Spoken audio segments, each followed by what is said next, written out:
नमस्ते दोस्तों, आपका स्वागत है हमारे चैनल मिस्टीरियस जर्नी पर। आज हम भारत के सबसे भूतिया स्थानों के रोमांचक सफ़र पर निकल रहे हैं। ये जगह डरावनी कहानियों से भरी हुई है और कहा जाता है कि यहाँ बेचैन आत्माएं रहती हैं। क्या आप इन खौफनाक जगहों को वर्चुअली तौर पर देखने के लिए काफ़ी हिम्मत रखते हैं? तो चलिए शुरू करते हैं।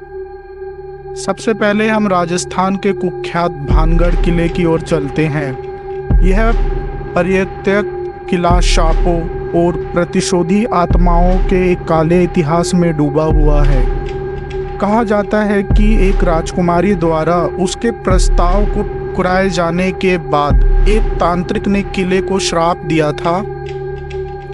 कहानियों में दावा किया जाता है कि किले में खासकर सूर्यास्त के बाद चीखे और भूत दिखाई देते हैं। यहाँ तक कहा जाता है कि भारतीय पुरातत्व सर्वेक्षण सूर्यास्त के बाद किले में प्रवेश करने को मना करता है। क्या आप रात में भानगढ़ किले को देखने की हिम्मत करेंगे? अब हम महाराष्ट्र के पुणे में जाते हैं, जहाँ भव्य शनिवार वाड़ा हमारा इंतजार कर रहा है। मराठा साम्राज्य का यह कभी भव्य महल अब क्रूर अतीत का एक खौफनाक स्मारक है।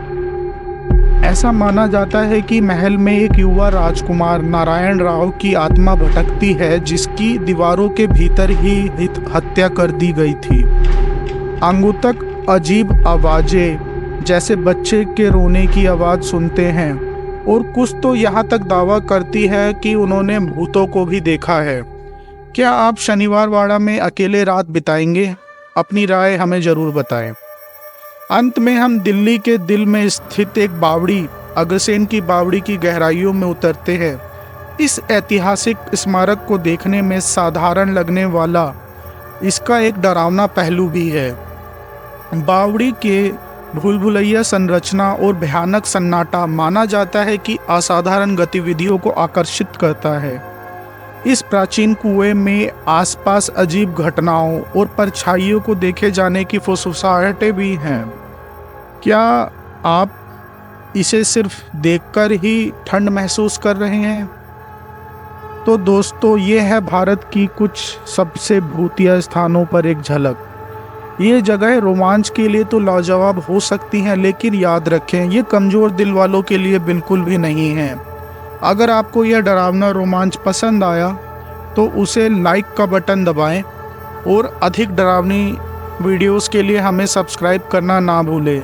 मुझे नीचे कमेंट में बताएं, इनमें से कौन सी भूतिया जगहों पर आप जाने के लिए तैयार हैं। धन्यवाद।